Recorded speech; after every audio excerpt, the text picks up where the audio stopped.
अब बात करेंगे सेविंग खाते में मिनिमम बैलेंस वाले मुद्दे पर, जिस पर हाल में अपोजिशन के नेता पी चिदम्बरम की ओर से भी एक बयान एक्स पर साझा किया गया। अक्सर ये देखने को मिलता है कि जब आप अपने सेविंग खाते में मिनिमम बैलेंस मेंटेन करने में फेल हो जाते हैं तो बैंक उस पर पेनल्टी लगा देते हैं, लेकिन अब बैंक ऐसा नहीं करेंगे। लेकिन क्यों? यही है बड़ा सवाल।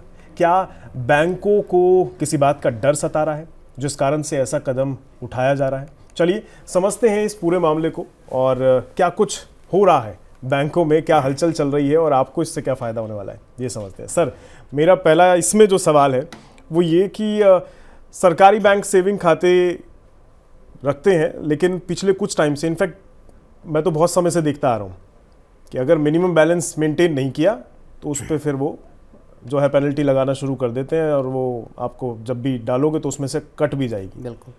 अब ये बदलाव हो रहा है, क्यों? क्या हो गया ऐसा? मजबूरी में है दरअसल बैंक, और ये बड़ी दिलचस्प कहानी है रोहित की। बैंक जो है वो, और बहुत लंबे वक्त बाद हम ऐसा होते देख रहे हैं, जबकि बैंक खुद सामने आ रहे हैं। 5 सरकारी बैंकों ने जो सेविंग अकाउंट है आपके, उसमें मिनिमम बैलेंस का जो पूरा का जो रिक्वायरमेंट है, उस पर जो चार्ज लगाते हैं, पेनल्टी लगाते हैं, उससे खुद को पीछे कर लिया कि हम नहीं लगाएंगे। मजबूरी क्या है कि पिछले कुछ वक्त में लोगों ने बैंकों में एक तो डिपॉजिट करना पैसा बंद कर दिया मतलब कम कर दिया।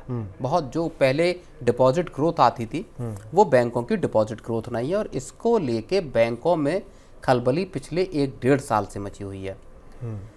खुद आरबीआई गवर्नर को कहना पड़ा, उस समय शक्तिकांत दास थे, उन्होंने कहा कि बैंकों को डिपॉजिट मोबिलाइजेशन के लिए कुछ नए उपाय, नए कदम उठाने होंगे। अब हाल के वक्त में क्या हुआ कि अब अगर आप फरवरी से देखेंगे तो फरवरी से लेके और जून तक 3 बार रेट कट हो चुका है जी। 2 बार 25-25 बीपीएस का और 1 बार 50 बीपीएस का रेट कट हुआ है। तो आपका लोन का रेट तो कम हुआ ही है, आपका जो आप डिपॉजिट कर रहे हैं वहां पे भी रेट कट हो गए हैं। अब बैंकों के सामने समस्या इस बात की है कि आखिर वो पैसा जुटाएं कैसे। दूसरी चीज, ग्राहकों की तरफ से जो आपने समस्या बताई कि एक बार जरा सा बैलेंस आपका कम हुआ, बैंक उसमें उठा के चार्ज आपका लगा देते हैं। जैसे ही आपने पैसा जमा किया, कुछ बैंकों ने उठा के उसमें से कट भी कर चार्ज काट लिया। तो ये समस्या लंबे वक्त से लोग इस बात की शिकायत कर रहे थे, और मामला थोड़ा सियासी भी हो गया। जबकि पूर्व फाइनेंस मिनिस्टर जो पी चिदम्बरम है, उन्होंने इस बात को लेके भी ट्वीट कर दिया जी कि जिस चीज को लेके बैंक लगातार लूट रहे थे, कुछ बैंक ऐसे हैं जिनके जो प्रॉफिट्स हैं उसमें एक बड़ा हिस्सा इस तरह के चार्जेस का है जो कि मिनिमम बैलेंस से आता है। खासतौर पर अगर आपको याद होगा 2020 में स्टेट बैंक ऑफ इंडिया का, एसबीआई का मामला था, जब किसी शख्स ने एक आरटीआई लगाई और उसमें यह निकल के आया कि बैंक के नेट प्रॉफिट का बड़ा हिस्सा तो साहब निकल के आ रहा है केवल मिनिमम बैलेंस चार्ज से। इसके बाद जो आउटक्राई मचा या जो बवाल मचा, उसके बाद बैंक को पहली बार एसबीआई ने खुद को पीछे किया कि ठीक है, हम मिनिमम बैलेंस पे कोई चार्ज अब नहीं लेंगे। लेकिन अब उस कड़ी में 2020 के बाद 2025 आ गई, 5 साल हो गए। अब जो तमाम बैंक हैं, कम से कम सरकारी बैंक, वो इस दिशा में आगे आ रहे हैं कि ठीक है, अब हम कोई चार्ज नहीं लेंगे ताकि लोग बैंकों में डिपॉजिट करें। पी चिदम्बरम साहब ने यह कहा कि जब लोगों ने बार बार शिकायत की और उस पर कान नहीं दिया गया किसी बैंक की तरफ से, सरकार ने एक तरह से इनको छूट दी हुई थी कि आप जो चाहें मनमानी चार्ज वसूल करें। तब जो लोगों ने उसका तरीका ये निकाला कि लोगों ने सारा पैसा अपना लगाना कहाँ शुरू कर दिया, बोले फाइनेंशियल मार्केट्स में। आपने म्यूचुअल फंड, शेयर बाजार में पैसा लगाना शुरू कर दिया। लोगों का माइंड डाइवर्ट हो गया कि उधर से वो इधर शिफ्ट, सेविंग की बजाय इन्वेस्टमेंट की तरफ लोग मुड़ गए। पिछले 4-5 साल की ये पूरी एक कहानी भी है। कोविड के पीरियड से अगर हम देखें तो जिस तरह से फाइनेंशियलाइजेशन हुआ है और उसको लेके सरकार ने भी चिंता भी जताई है, अच्छी भी बात है। लेकिन सरकार की और बैंकों की फिक्र सी बात है कि लोग तो साहब एसआईपी कर रहे हैं, लोग बैंकों में पैसा ही नहीं रख रहे हैं। तो अब मजबूरी में आके बैंक आ रहे हैं इस दिशा में, ये पी चिदम्बरम साहब का कहना है। अच्छा, एक फैक्टर और है जी। एक फैक्टर बड़ा है जनधन खातों का। हाँ, ये मैं पूछना भी चाह रहा था एक्चुअली आपसे, बिल्कुल, कि जनधन खाते में ये मिनिमम बैलेंस मेंटेन करने वाली सिरदर्दी नहीं है। उसमें तो प्राइवेट और सरकारी दोनों तरह के बैंकों को सरकार की तरफ से निर्देश है कि जनधन खाते में आप मिनिमम बैलेंस का कोई चार्ज नहीं लेंगे। अब क्या था कि शुरुआत में जब जनधन खाते खुले, तो कल हमने इनऑपरेटिव जनधन खातों की बात भी की थी, तो तब जनधन खातों में बहुत सारे जनधन खाते डोरमेंट रहे, उनमें कुछ पैसा नहीं था जी। लेकिन बाद में जब हमने देखा कि जो बड़ी तादाद में जनधन खाते हैं उनमें अच्छा खासा बैलेंस दिखाई दिया है, तो इससे एक सरकार को सबक ये मिला कि जनधन खातों में अगर बैलेंस हो सकता है और मिनिमम बैलेंस का जो चार्ज है वो नहीं लिया, इसका क्या ये एक अच्छा परिणाम है?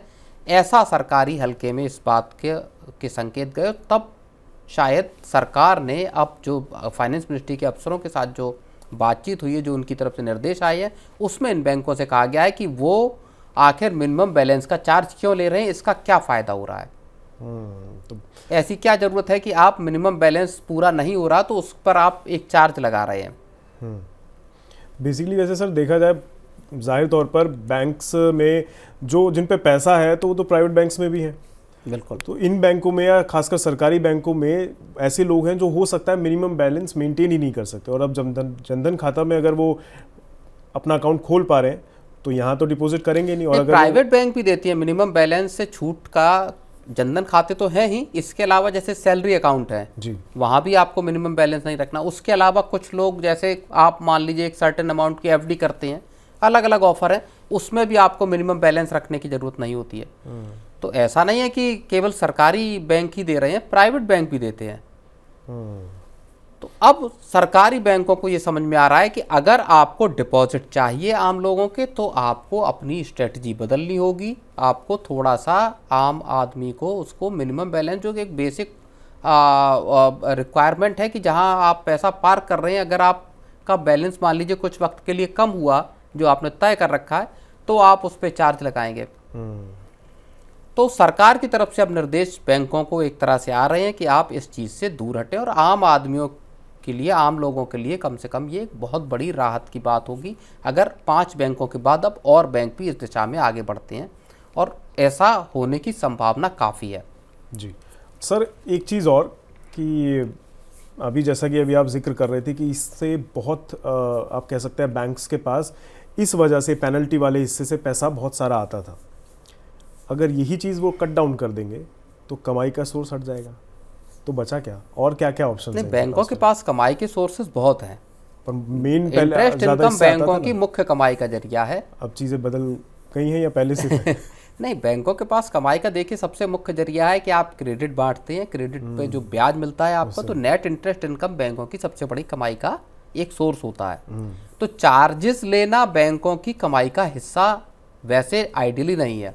ओके, चार्जेस तो बैंकों ने कहा कि ठीक है यहाँ से मिल जाए। अब एटीएम का चार्जेस भी अभी हाल में बढ़े, बहुत सारे दूसरे चार्जेस भी बढ़ाए, तो लोगों की जेब पर अगर आप बोझ डालेंगे तो फिर लोग उसका ऑल्टरनेटिव फिर ढूंढेंगे। और जिसको चिदम्बरम साहब भी कह रहे हैं कि जब लोगों ने झटका दिया तो आप लाइन पर आते हुए दिखाई दिए। तो बैंकों को अपने चार्जेस को वैसे ही, अगर आप देखें दुनिया भर की जो कॉस्ट है, जो महंगाई है, वो लोगों की जेब पे है। तो बेसिकली लो कॉस्ट जो समस्या है उसको अब बिल्कुल सरकारी बैंक उन चीज़ों से थोड़ा परहेज कर रहे हैं कि भाई लोगों से चार्ज लेंगे तो लोग पैसा ही नहीं डालेंगे बैंक में, और अगर बैंकों के पास पैसा नहीं होगा तो वो आगे लगाएंगे कहाँ। तो शायद इस समस्या से निपटने का ये हल इन्होंने बिल्कुल ढूंढ लिया है कि अब से चार्ज ना लिया जाए।